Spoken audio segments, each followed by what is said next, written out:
Hello, everybody, and welcome. I'm glad to see some new faces and some familiar faces. We appreciate you taking your time to spend some time with us this evening to educate yourself about some data centers and our upcoming projects. So the wave of the future, AI and data centers, is here.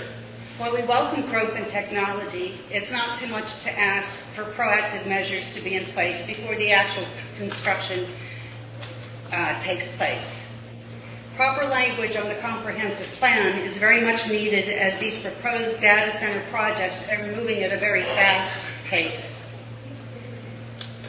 I had made mention of that we were losing 23% of our prime farmland. I want to explain to you how I got to the number of 23%. If you take the Goldfinch Geronimo project of 3,300 acres, okay, that's a done, signed deal project for that solar farm. And then we have the estimated data center campus estimate of 5,000. That comes from our interviews with the farmers who have agreed to sell their land, and then also from a map that Janet Garrison put together when we went and acquired and did our research of the farmers that are willing to talk to us and what they can say, because again, they've signed non-disclosures.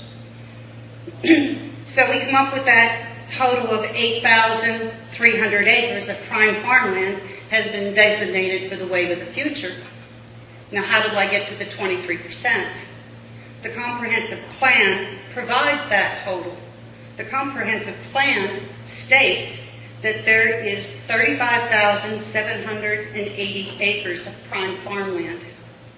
So if you take the 8,300, that leaves us a loss of 23%. According to our judge executive, as stated at a local radio station at WFTM's The Breakfast Club, and also reiterated during a recent fiscal court meeting, the proposed development is expected to create 400 jobs with salaries of $100,000 or more. To achieve the promise of 400 jobs, the plan, for example, would require construction of approximately 16 to 18 data centers. So please know, we are talking about a campus, not a center. This calculation is based on the information that each data center employs between 20 to 22 people. Using the higher figure of 22 employees per data center, it would take an estimated 16 to 18 data centers to employ 396 people. A post in January by GoodJobFirst.com, Amazon in Indiana boasted of 400 jobs that the company promised would be fulfilled at full development, meaning the entire complex of 16 data centers. Another post by GoodJobFirst.com, when the Indiana governor announced a Google data center, he touted 200 jobs. Because Indiana's data center subsidy does not require job creation, Google is not legally obligated to create any jobs in exchange for that subsidy. It's just a caution that we just have to prepare ourselves for the growth. Each 12-megawatt data center, according to Google, requires roughly 100 to 300 acres of land. With 16 to 18 data centers needed, the total land required would be 5,000 acres. This amounts to approximately, with the Goldfinch project of 3,300, 23% of our prime farmland, which would be permanently lost if the project proceeds as outlined this year. As we speak of data centers this evening, please also keep in mind of the possibility of 16 to 18 data centers. It's a campus, it's not a center. Think of the multiplier as we talk about the water usage and electric usage of 16 to 18 times when we're referring to a data center. Again, 23% of prime farmland is too much land to lose in 1 year's time. So we hope that you'll stay tuned and help us proceed with some further education. We're looking to continue and do some more of these classes. And right now I'd like to introduce you to Max Moran.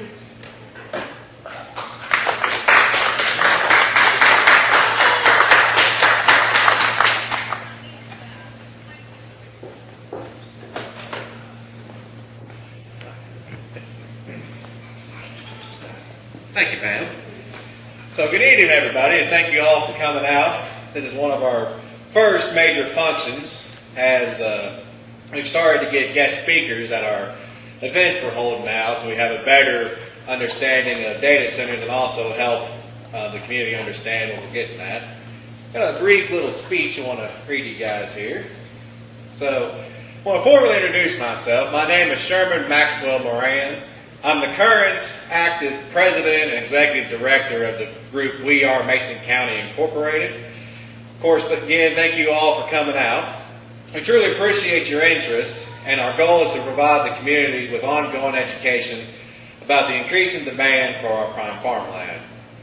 As was already mentioned, according to the executive director of the Maysville-Mason County Industrial Development Authority, a data center is being proposed for Mason County. With the introduction of new technology as currently proposed, we are expected to lose 23% of our prime farmland this year alone. This significant change brings several challenges to our community, including identifying the experts qualified to address these issues, addressing questions related to construction and pollution control, assessing the potential environmental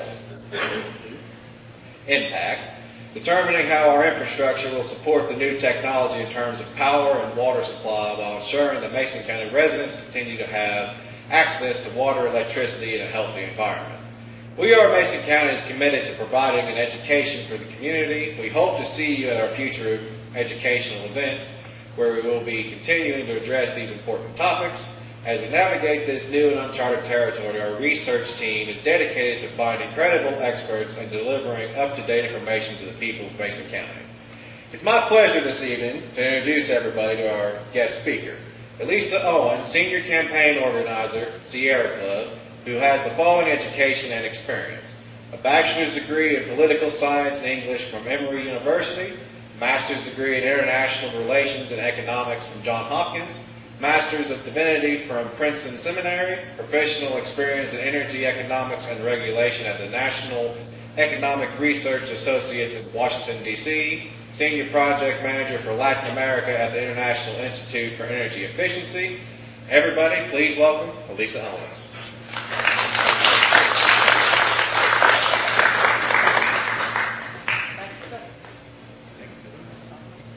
Can I ask one question before you start any further?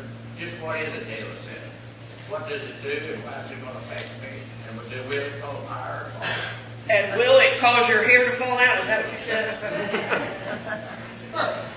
I think I that... would rather know just what is a data. I've heard you talking about data center. Fair enough. I need to know what this is. All right, well, I'll start with that. Does that make you happy? All right.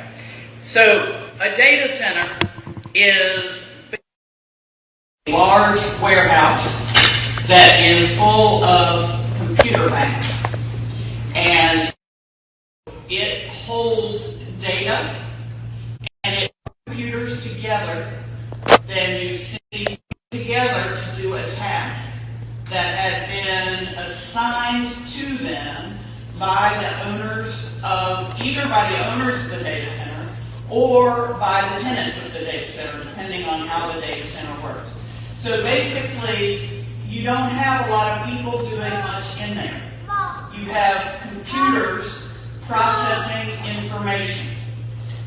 This data center boom that we are experiencing right now is largely because of artificial intelligence and the kinds of computing that needs to be done to, number one, train artificial intelligence systems, and number two, to run experiments on things that they want to do with the AI.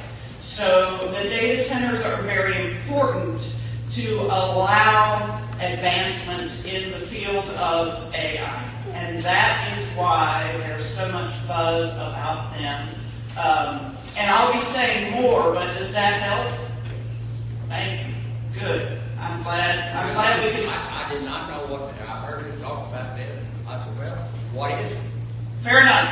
But I think we can start with what? That's what we're talking about this evening. Thank you, sir, for asking.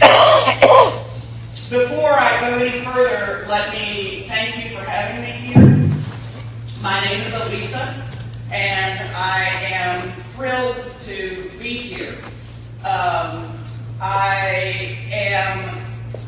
I have been, the reason I went to Princeton Seminary was to be a pastor. But before I was a pastor, I was very interested in policy. And I was interested in policy because, to me, politics was an opportunity for us to be a we. And I love that, and have always loved that. And so that is why I studied political science when I was in college. And I was interested in the questions, right, that we ask through our politics, right? What is truth? What is justice? Who has power? Who should have power? All of that. I want you to know that I went to seminary for the same reasons.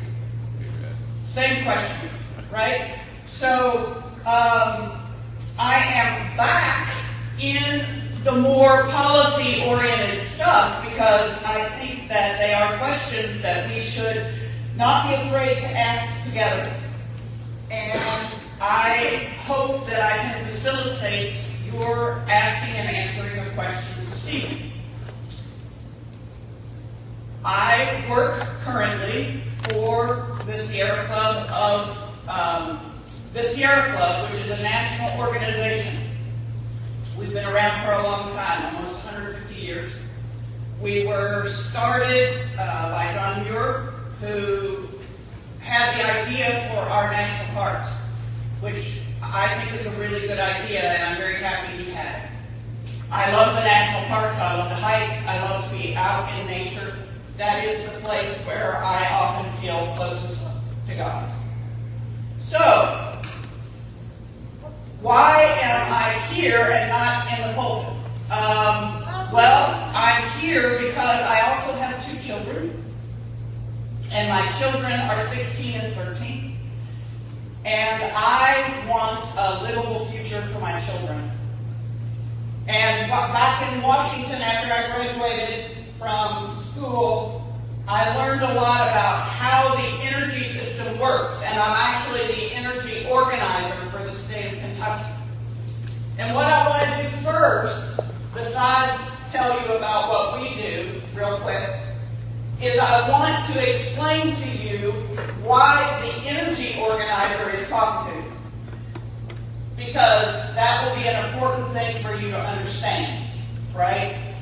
But let me start just with the Sierra Club.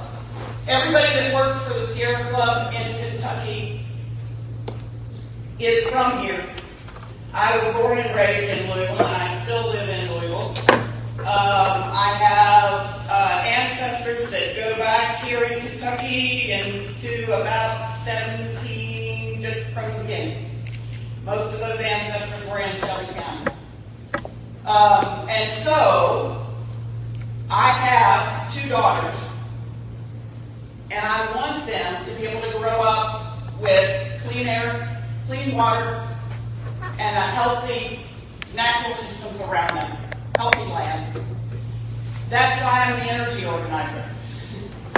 Because for a long time, we have done energy in such a way that we can't keep doing it that way and have us continue to have clean air, clean water, and healthy land and ecosystems. And so that is why I left the church and came to the Sierra Club. So, all of us are just like you. Kentuckians concerned about how our government serves us.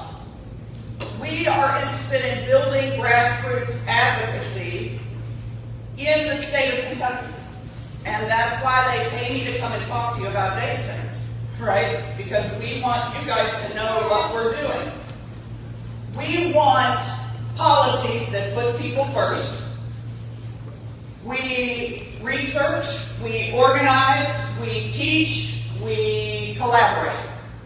That's what we do all day long, every day. I personally am very involved with the utilities in the state, and that's because there's a lot of overlap. If I'm working on energy, I'm working with utilities. So just real quick, how many people in this room pay a bill to LGDKU? Do you live in Maysville? Okay. How many people pay a bill to a county Co-op or UCA. co-op? Yeah. All right. And other people pay to other city munis, I would guess. Just those two. Just those two is pretty much it. So Here you're paying. we have KU and we have EKPC in Mason County. We're a dual-served county. Yes, sir. Yes, sir. I was aware of that, but I thought that KU just served the city of Mayville. Is that wrong? They also serve Germantown too. Germantown also. Yeah. Yeah. Okay. Thank you. Thank you. So, anyway, we are holding utilities accountable, always fighting for truly lowest cost energy. We want the corporations, even if you have an IOU, an investor-owned utility with shareholders as your utility, we want them to serve you and not their shareholders first. When water is polluted, your water bill goes up. When air quality drops, your medical bills rise. Just want to assure you that all of us are just as tired of prices rising as you are. So let's get started. One of our biggest concerns about what's going on here is the issue of transparency. The reason for that is because citizens cannot hold government accountable unless they have adequate information. And so that is the reason that we wanted to partner with all of the folks in Mason County to try to get you more information. But what information we give is no substitute for what information you get from your elected officials. And I hope you'll keep asking them for information. There's no reason that people should come and locate in your county who you don't know who they are. Absolutely no reason for that. So, data centers, why do you think a utility might want a data center? Do you have any idea why they might want to add a data center to their customer base? Make more money. Money. You got it. MONEY. Regardless of who they are, if their load increases, then they are going to have more on their balance sheet, right? But that's especially true for investor-owned utilities like Kentucky Utilities. So I'm not sure who the data center folks are talking to about energy, but in a minute I'm going to talk to you about how much energy they're going to actually need and give you an idea of why these conversations, when people say the conversations you're having are new, what they mean is they're new in terms of size. Okay? And I'm going to explain that to you in just a second. Utilities want to attract data centers because of the size, precisely, right? Because then they get to do what? Build more infrastructure. Amen. Power plants, transmission lines, distribution companies, right? So the utilities want to have more load so they can have more return, more investments to have a return on. They're building out the utility grid to try to entice data centers to come here. And we'll talk a little bit more about that in a minute. They're treating it like, of course data centers are going to come here. We'll see about that. But when they are talking about data centers coming, whose money are they using? Ours. That's right. That's absolutely right. So they're playing with our money, right? And we have to make sure that when they play with our money, they're investing in things that make sense. Okay? So, before we get started, I realize that not all of you have KU, but because my guess is, I'm not sure who owns the transmission lines for which will serve as the place where the data centers get their utilities, and because you don't know that and I don't know that, right? And so it makes it hard for me to talk to you, but let me tell you, just for those of you with LG&E KU, if people have an investor-owned utility, that investor-owned utility, can that investor-owned utility just set the price it wants for its electricity? No, it can't. And who stops it from just saying, you know what, we want you to pay $20 a kilowatt hour? Do you know who stops it from doing that? Public Service, GSG. You got it. So there are two cases I want to tell you about. And the reason I want to tell you about these two cases is because I'm trying to make the connection for you between data centers and what's going on at the Public Service Commission this year. Okay? That's why I'm telling you. So in August, LG&E KU filed for a certificate of public convenience and necessity. Actually, they filed in May. The case wasn't heard until August. A certificate of public convenience and necessity. What that is, when you cut through the gobbledygook, is it is a request for a permission slip to build infrastructure. So they went to the PSC and they said, we want to use $3.3 billion of our ratepayers' money, right? And we want to use that to build gas plants, put a scrubber on a coal plant, maybe do a battery, maybe not. And we want to build these things without having data centers here yet. We're building them to attract the data centers. Okay? So that case was heard at the Public Service Commission in August. We will have an answer to the question of, is our Public Service Commission going to let them build power for data centers without having any actual data centers in their pocket on October 28th? Okay? So that is the first thing. And LG&E KU was clear in their integrated resource plan that they filed before this CPCN. They were very clear that the reason they were building power plants with our money was because they wanted to attract data centers to this state. Okay? So, the second case that is going to be heard on November 3rd, they are asking permission not to build new infrastructure, but to build us. Okay? So they want to charge ratepayers a profit on top of their routine business costs. From cybersecurity to smart meters to, we're so sorry, the storms are getting worse. And so we need more money to clean up after the storms, and we want you to pay for it, not us, you. Right?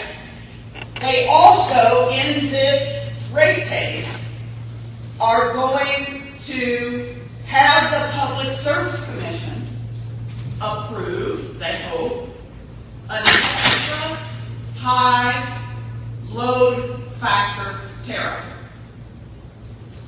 Who has the biggest load going? Data centers. And so they want the PSC to approve this extra high load factor tariff during this case. I will tell you now and I will tell you later. There is a hearing in Lexington on the 14th of October at 5 p.m. Any of you who can come and say you do not want to pay for LG&E to take the costs that are routine costs from doing business, take them off their balance sheet, and put them instead, capitalize them. Do you know what that means? That simply means that they become a regulatory asset. Appreciate it. And if they become a regulatory asset, they can depreciate them and they can give their shareholders more return on those costs. So we will show you where you can get more information on this, but the reason, again, that I'm telling you this is because all of this has everything to do with data centers in Kentucky. Right? The common thread of these two cases is that data center speculation is the driving force behind the CPCN, the permission to build, and a major cost driver in the rate case. If you are a customer of Kentucky Utilities, you could be on the hook for all of this money. Electric bills are going up across the nation, and this is partly why. So, how did Frankfurt help to stack the deck against ratepayers when it came to data centers? Your legislature, late in the 2025 session, in a modest 4-page bill that became 150 pages, stuffed with handouts for special interests, tucked away inside, buried between unrelated items, was a massive expansion for tax incentives for data centers. Extending those tax incentives beyond Jefferson County, where I live, to all of your counties. So what is that? Kentuckians paved the way, Kentucky legislature paved the way for data center development here. Will Kentuckians benefit? Well, that's the billion-dollar question, isn't it? That's why we're here. Why does the most powerful trillion-dollar industry in the world, Silicon Valley, need our state dollars?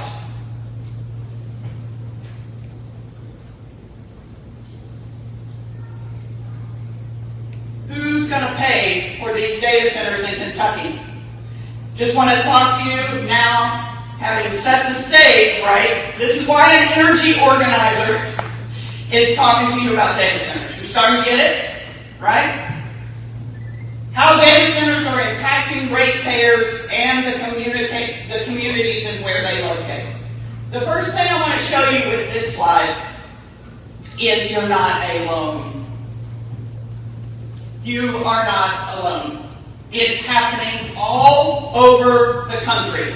Electricity prices are climbing twice as fast as inflation. We've got to build out the grid so that we can attach all these data centers to it. Right? AI boom is driving a surprise resurgence of gas and coal-fired power. Yukon residents worry planned data center could strain utilities, increase household costs.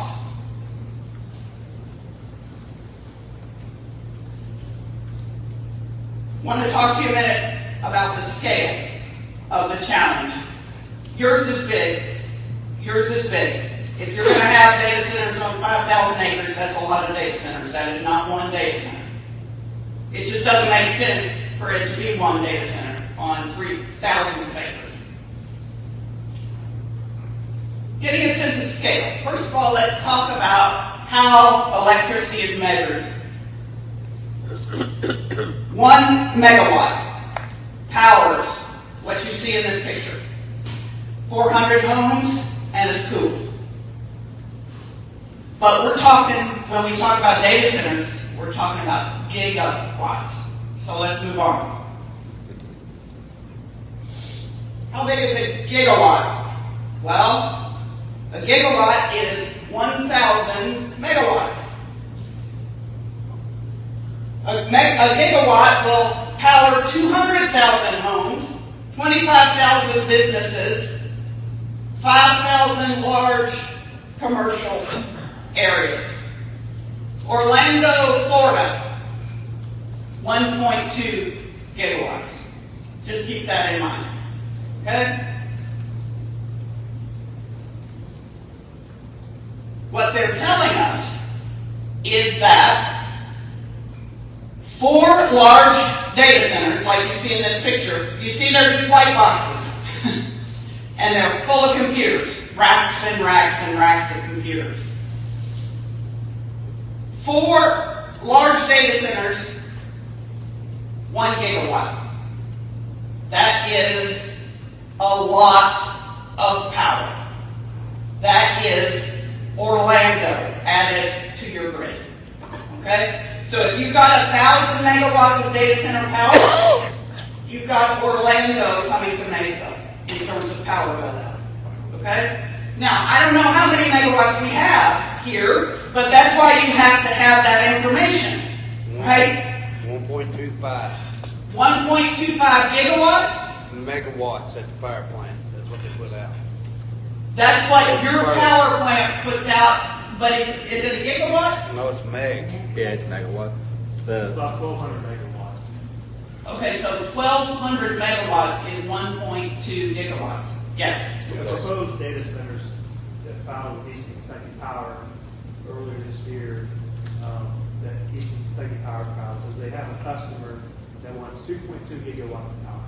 2.2 gigawatts of power is almost 2 Orlandos. Okay? So could you describe the different ownership forms? Like, KU being more for-profit distribution, while, the cooperative companies are formed different. So I can tell you the difference between EKPC and an investor-owned utility. It has to do with how they're financed. Okay?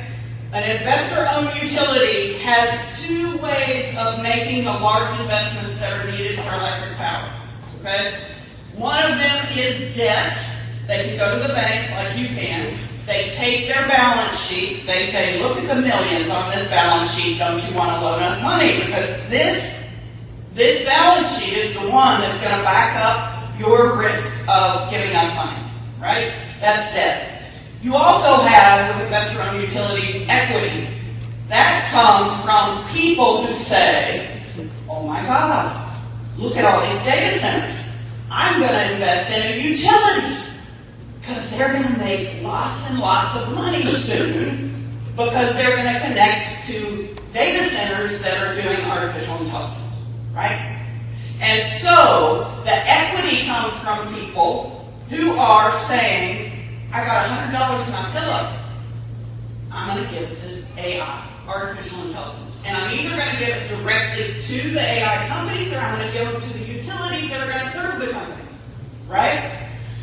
So, that's an investor-owned utility, right? And they have to pay a return, right, to their shareholders, right? Kentucky Utilities has been granted by the Public Service Commission a 10.95% return across the board. That's what they get that's the return on equity that they get. Hold on just a second, let me finish the question and I'll take your. The second, the rural electric cooperative only has one place it can get money. And it's still getting money based on its balance sheet. Okay? Its cost, a balance sheet is your cost of doing business over and against your receipts. right? Your income. And so they still use their balance sheet for debt. But a rural electric cooperative has a problem.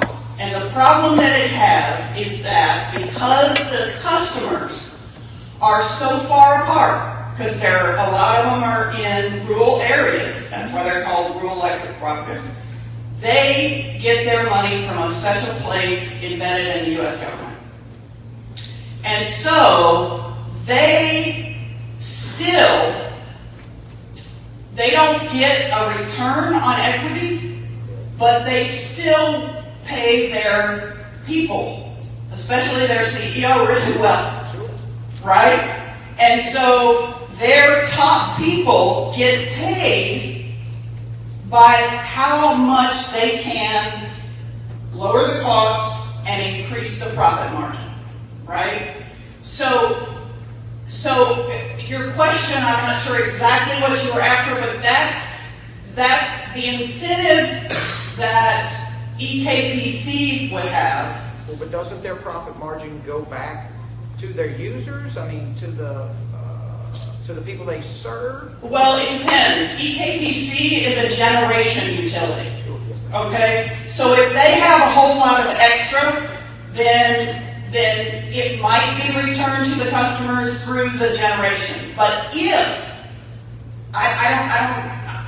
the distribution, see, EKPC serves with making utilities, making electricity.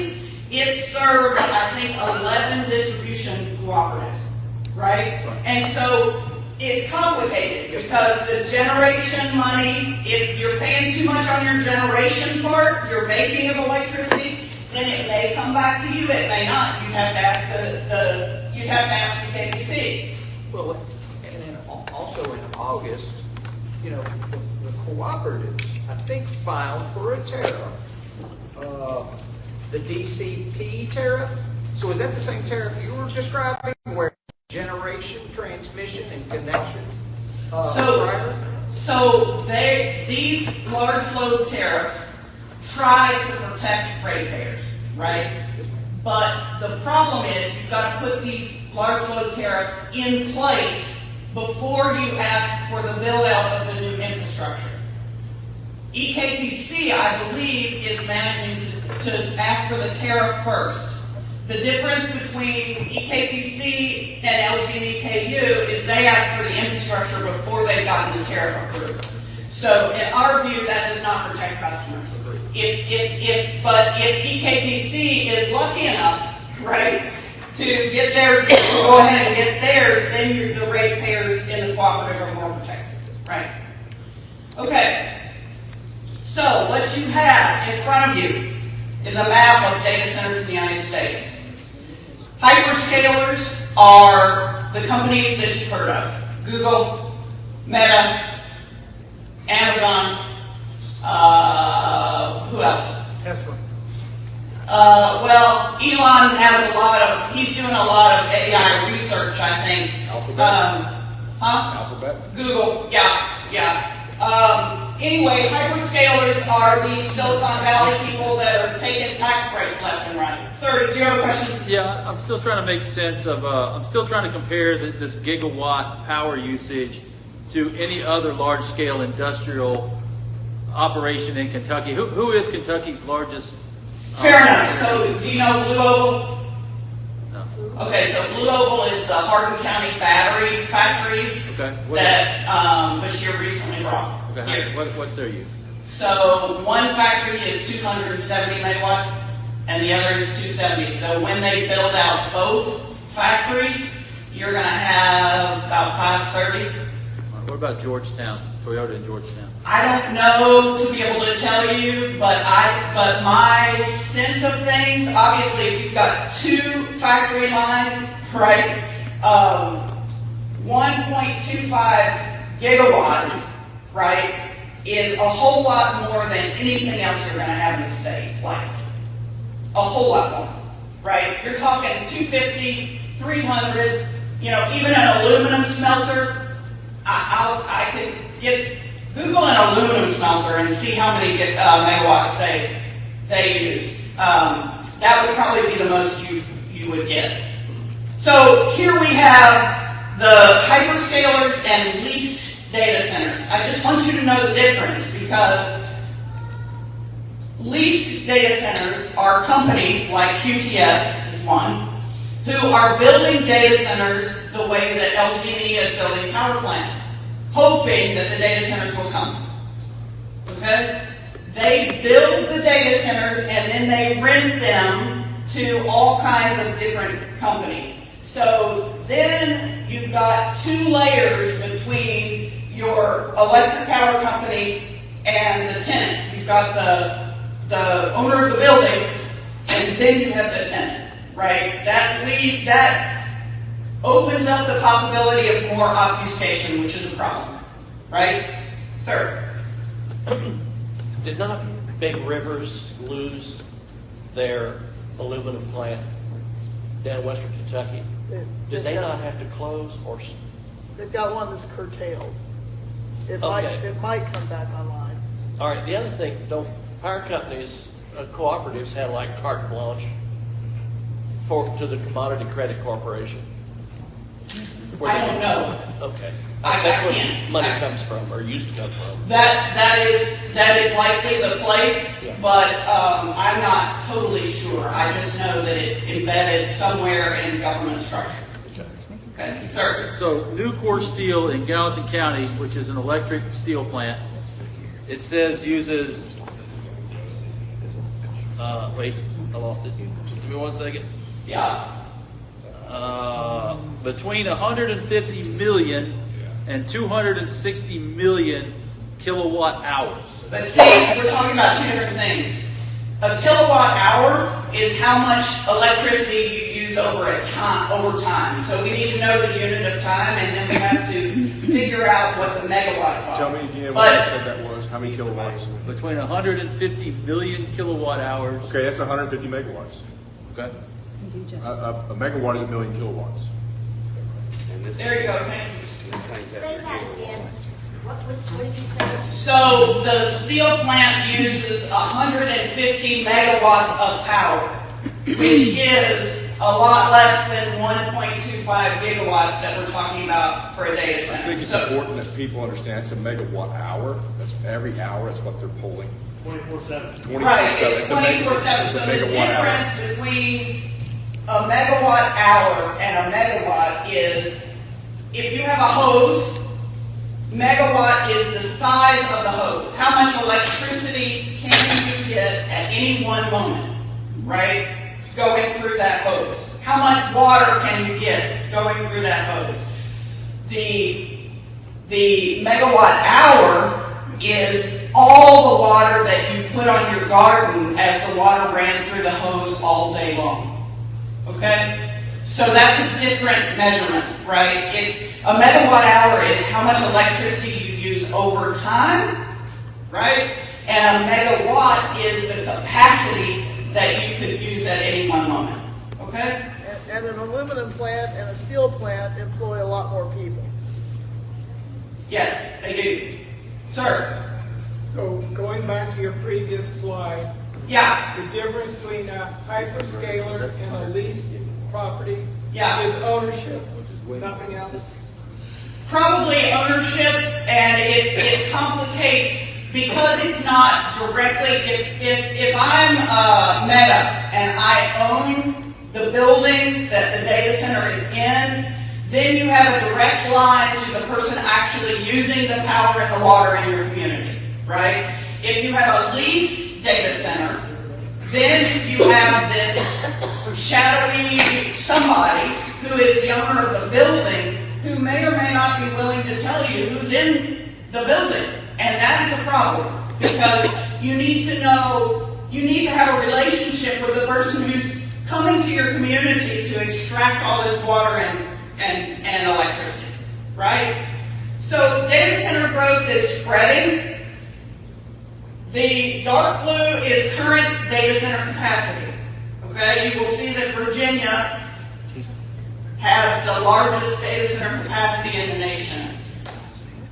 The Dark blue is the current capacity. The light blue is the expected capacity. You will see that on Kentucky, we have expected, at least when this was done, and this was done in Q2 of 25, it is expected that 1 gigawatt of data centers will be in Kentucky by 2030.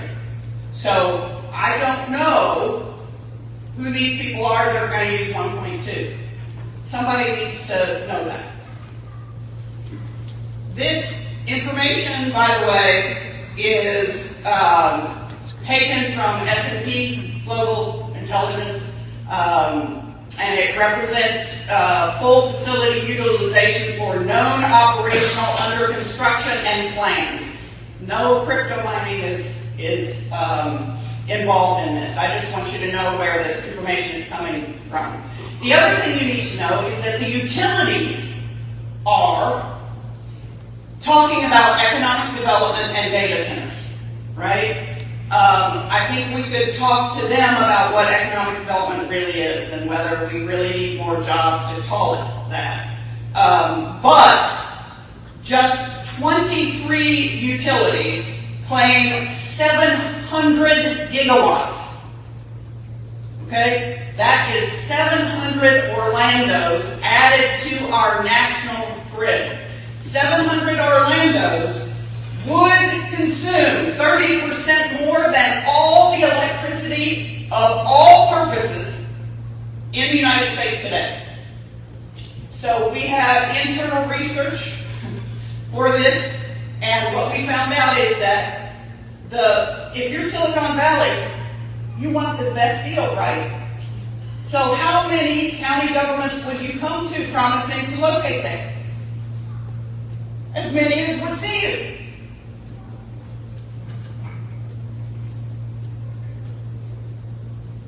Real-time impacts of data centers. Ratepayer harm, water worries, and lost land from data center growth. Higher energy costs is something that can be expected because of simple demand and supply.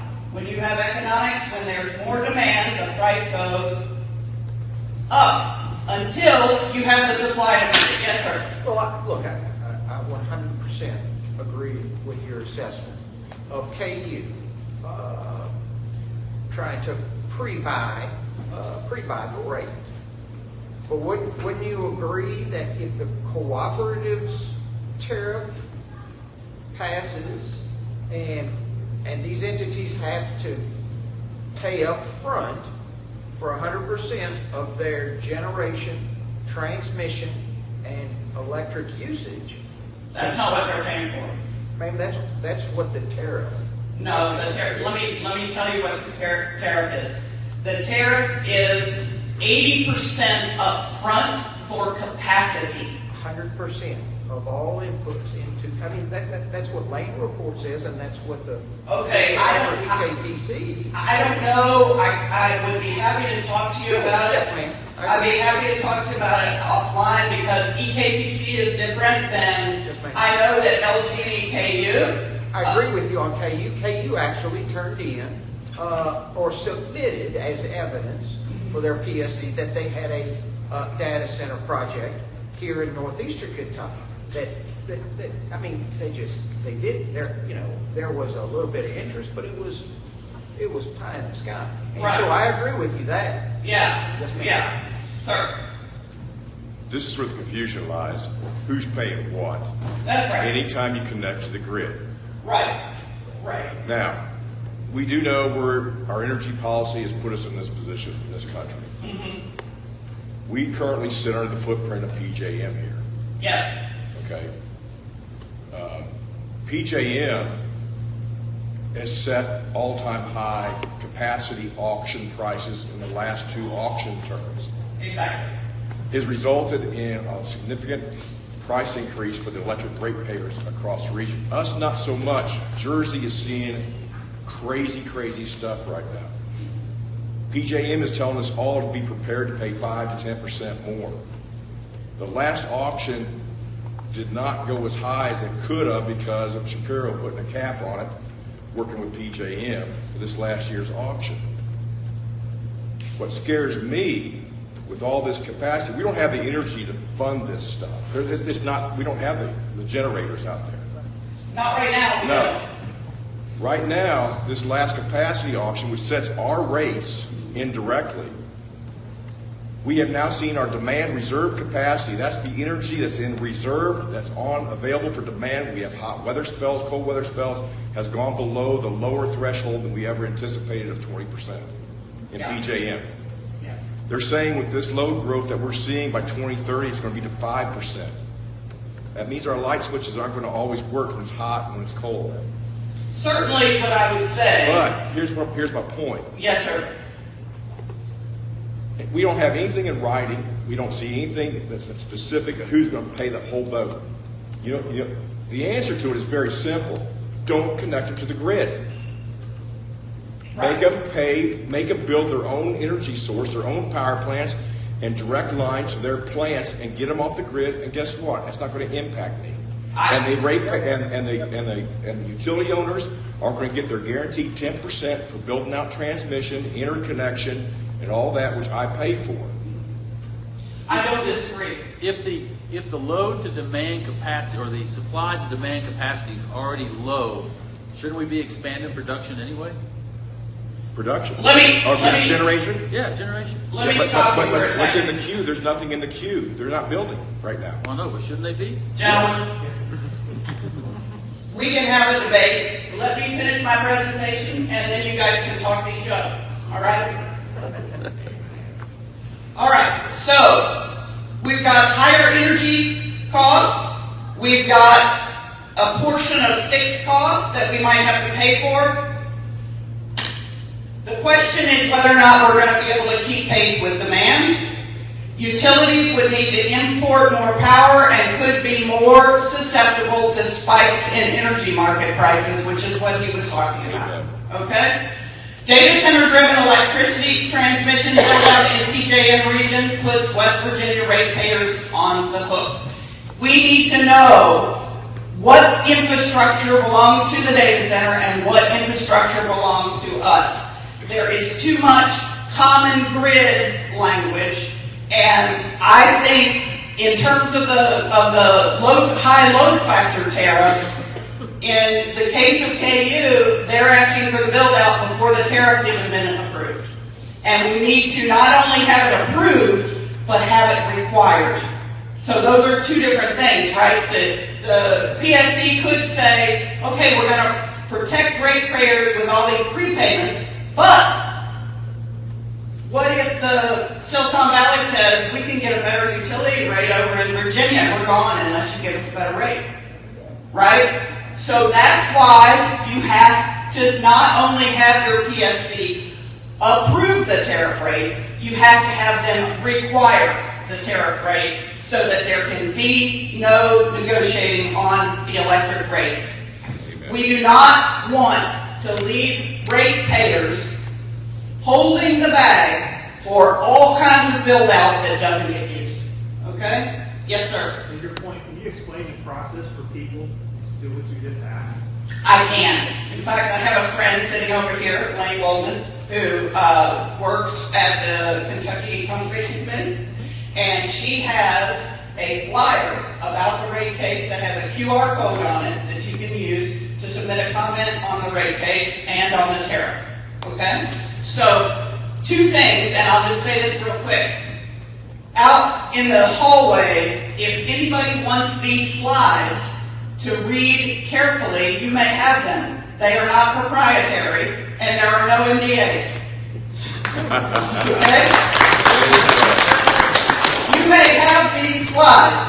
So, if you want them, there's a sign-up sheet out on the table for We Are Mason County, and it will have, just put your name, your email address, and we will send you the slides if you would like them. And the lane will have the sheets that tell you how to make a comment if you want to talk to the utility after the presentation, okay? Health. problems, impacts. Diesel generators. Let me go back just for a second. All right, you see these things that looks like trucks out behind these buildings? So those are diesel generators. Wow. Data centers want 24/7 electricity, so they don't want their servers to go down. So the other thing you have to be careful about is that you know what the backup power is going to be, because diesel generators come in kind of in the middle between things that are regulated, and diesel generators are really bad for your air. Okay? So you've got 138 of these, right, for one data center a lot of the times. So what you have to do is make sure that whoever's coming either works with the utility to get the battery storage backup that they need, right? You cannot let them bring in this many diesel generators to your community. It is not good for your health, and they will have to test them twice a month. Okay?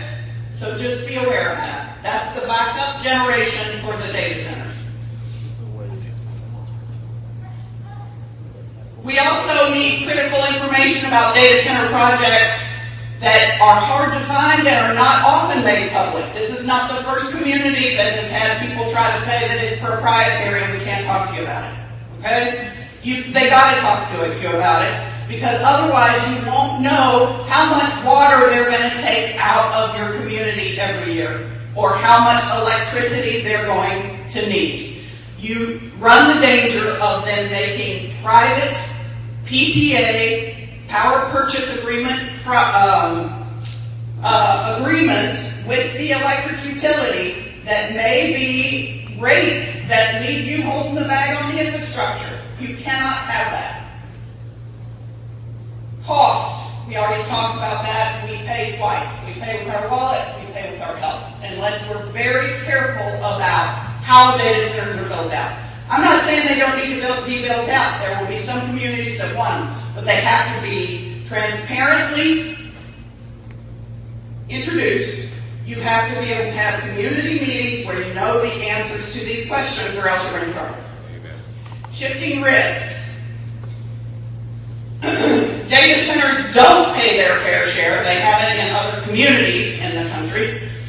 They have gone where there are cheap electricity rates, right? They have gone where the legislature has said, here, don't pay taxes. We don't need you to pay taxes. We want you to come here. We're going to give you sales tax from now until the cows come home. Right?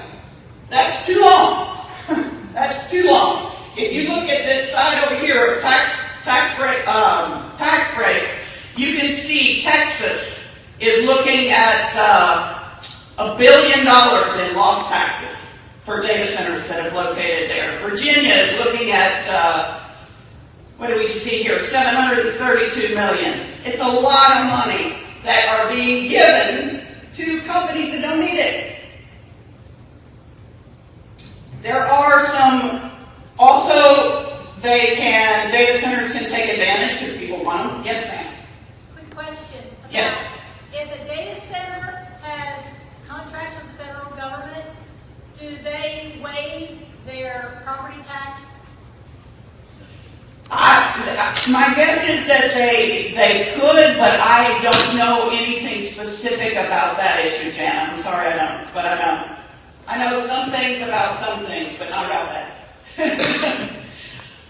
You could also have data centers. This is not going to happen here because we, at least LG and EKU, are not in a transmission organization like PJM.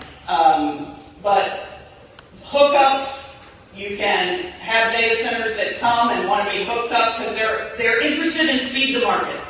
And they're interested in speed to market because they want to start testing their stuff as soon as possible so they can win the AI race, right? It's all very, very secret and very, very fast by design. It doesn't have to be that way, okay? Also, you can see the trucks behind the building again. They're relying on lax pollution standards for diesel generators. Wouldn't they still have to go through like the EPA and everything? I mean, for air quality control measures and. The EPA for air quality control? Correct. Yes, ma'am. Used to be they had to go to the EPA. Sure.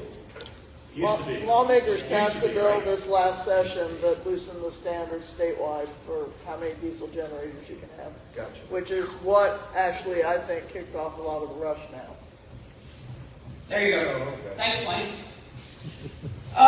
What can we do here in terms of state policy and regulation? We don't need to give Silicon Valley Kentucky tax money. That's first of all. Tell your legislator that. Second, set up the data center rates like we were talking about, the extra high load factor tariffs.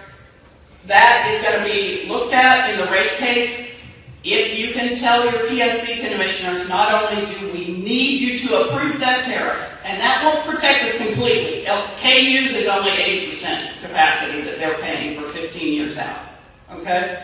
And that's capacity, that's not energy. Okay? So I don't know what EKPC's looks like totally, but I would be surprised if it's 100%. I'll look at it tomorrow. Ratepayers and taxpayers, we need to have water use limits. If, for example, the fire department needs to put out a house fire, right? You got to curb your water use data center, right? If, for example, it's a really hot summer and we've got older folks that don't need to have heat stroke, you can't brown out the regular ratepayers because the data center has to be kept on, right? That conversation has to happen before they come, not after they come, right? So basically what we're saying is, if they come, let's make sure they do no harm to existing ratepayers, water sources, healthy air, healthy water, and healthy land, right? We need to have these conversations before they come, not after they come. We need to require utilities to offer renewable battery storage, right, for their backup so we don't have to have the diesel generators. Require transparency on what's being built and for whom and why. We also need to make sure that they're located at an acceptable distance from homes, schools, and parks. There is some research that says that the sound from data centers is enough of an issue that you really need to make sure that noise mitigation stuff is put in,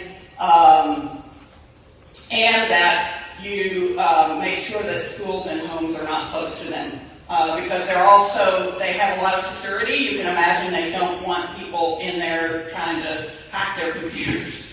So there's a lot of security, and so you have a lot of light. So you need to make sure that the light pollution and the noise pollution is mitigated. People are reshaping the data center industry. Like I said, you're not the only ones doing this. Oldham County did it before you. There'll be somebody that comes after you. You got to keep saying what you're saying. We need more information. You don't need to be an expert.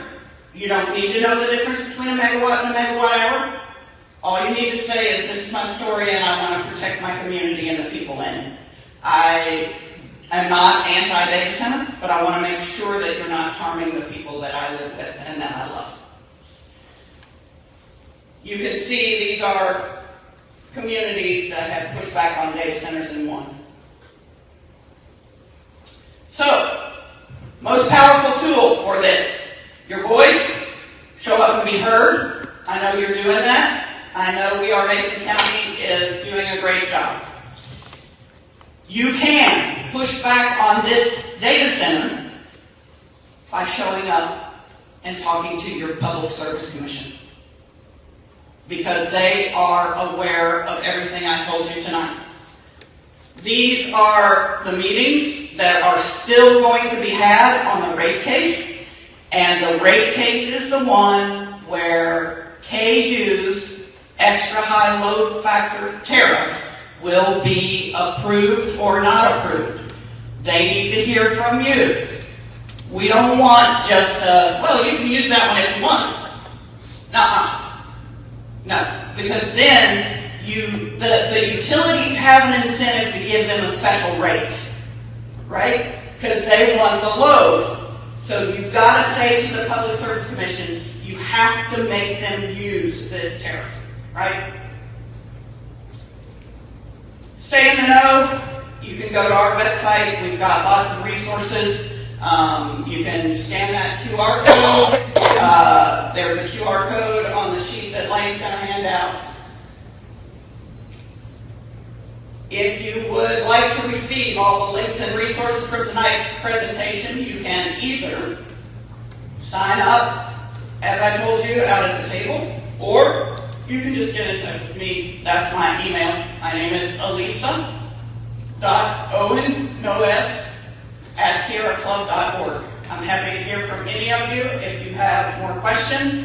If I will look at the EKPC, Yes, please. I will do it. And if you want to give me a card, I'll get back to you on what I read there. Not that I'm perfect, but I might have an opinion.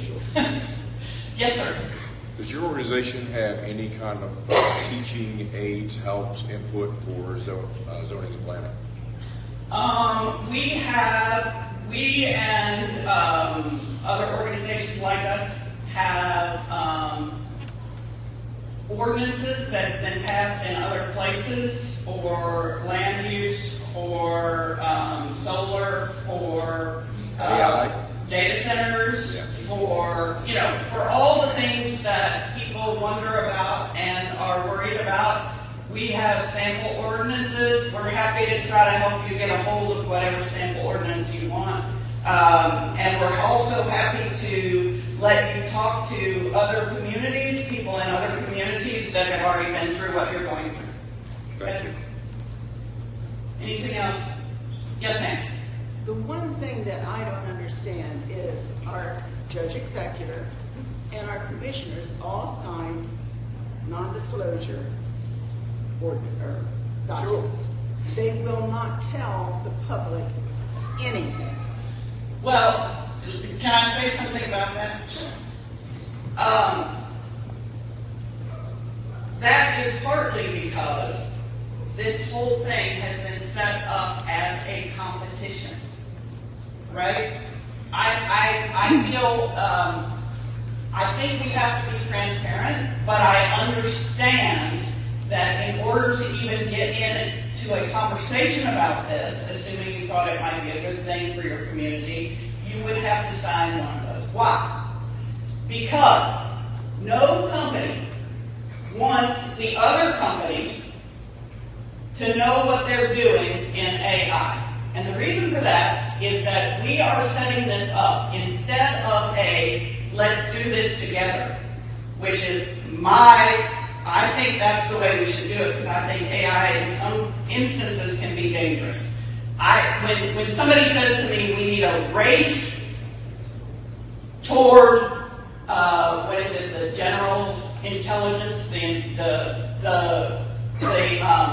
AI as a agent, as its own agent that can teach itself stuff, we don't need a race there. Absolutely not. What we need is a collaborative, a regulated collaborative. And so I think that part of the reason that you're not getting the information you need is that we've set this thing up wrong from the beginning. We assume that competition is the best way to get something done. I don't think in this case it is, personally, and I would say it as many times as I had to say it. The AI race, I can tell you this was amazing. My chin hit the floor. Guy that I know who is a computer engineer was talking to me about how the companies are trying to pick off engineers, right? Computer engineers. Engineers were being offered to come from the company that is assumed to be second to the company assumed to be first. $300 million for 5 years. Some of them said yes, and some of them said no. But the problem is there's too much money chasing too much money, and we're doing it wrong. We're paying for it. Not all of our commissioners signed that NDA. We had one that did not.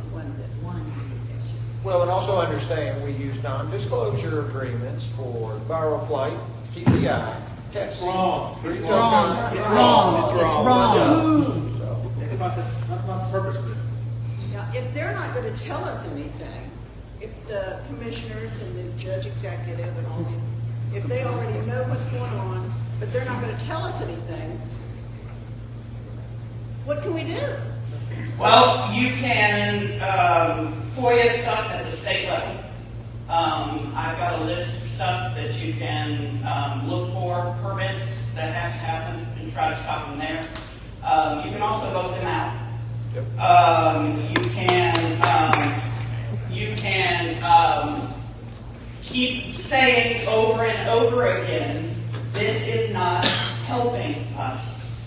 Because But they can still go ahead and approve everything before anybody knows what's going on. But you've got to have electric hookups, you've got to have water build out, you've got to have all kinds of things so that the likelihood that this stays secret over the entire build out process, that's going to get harder and harder.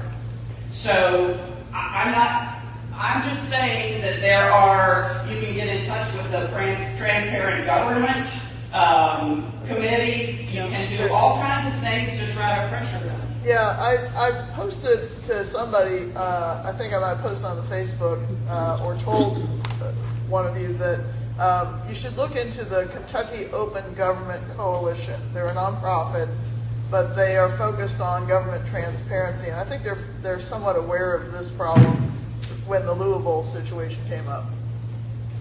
So, We haven't been able to, we wrote 45 questions, which I'm happy to share with you the list that we wrote.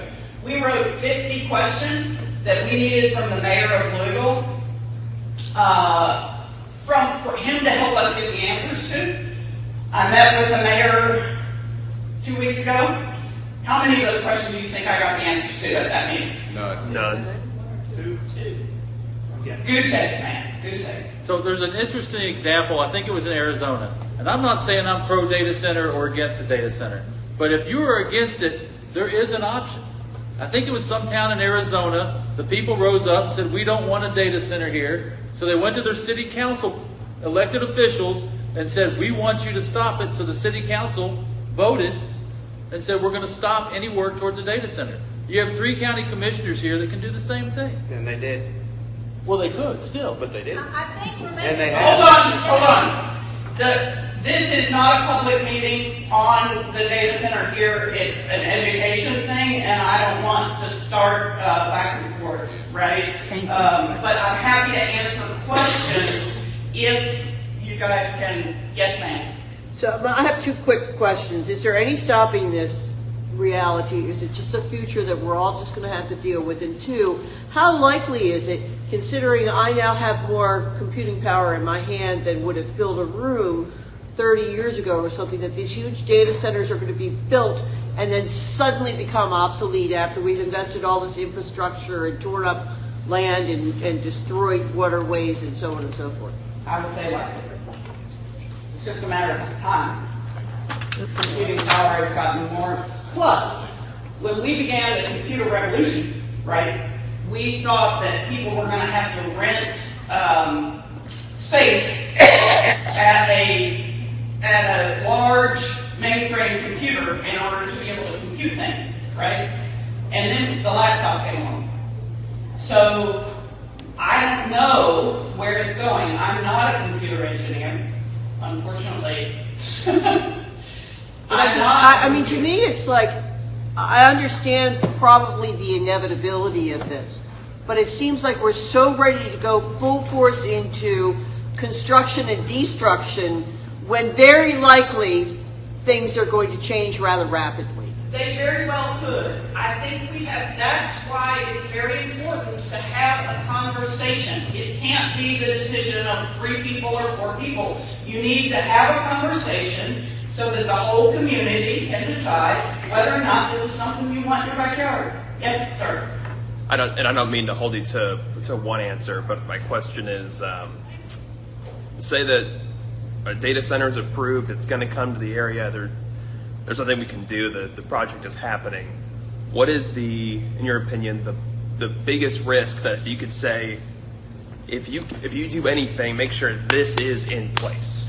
What are your thoughts? I think diesel generators are a big problem for backup power. That is the thing that I would push hardest on, because that's going to really mess up air quality. And I would also make sure that you are protected as a ratepayer if you are a customer of any of the companies, because all of us are affected by the increased demand, right? So I would open your mouth at the PSC over and over again. Yes, ma'am? I have a question from the internet. Yes. They want to know if any area has been able to hold the data center accountable to the community afterwards. I think that's been hard to do, and I think that's why people in Virginia have decided that they have to come out beforehand. Because I think that once the company is there, they sit behind their fence and they shut their mouth. I was going to say the good news is we are able to learn now from other communities that have been hit too hard by this too fast. So Virginia is probably a great example of where they have hired for more now. Yeah. How are we doing on time? I want to not let people sit here forever and ever. Yes. You know any data center that's been built that's self-sufficient power-wise? I know that there is a company that I can get the name for it. I know that New Mexico passed legislation that said that the data centers were more than welcome to come, but they had to bring their own power. Amen. So New Mexico has that legislation. You've got legislators here that need to hear from you. That's the other thing I would try to do if I had a legislature. That was my next question. Is that something that's on your all's radar to push for? So my organization is the lobbyist for the local Sierra Club. We meet regularly with lawmakers. I met with one in your region just this week. They are learning just like you are learning. And they are getting pitches from your utilities, right? And the utilities want this stuff, right? So they're going to hear a certain side or a certain angle.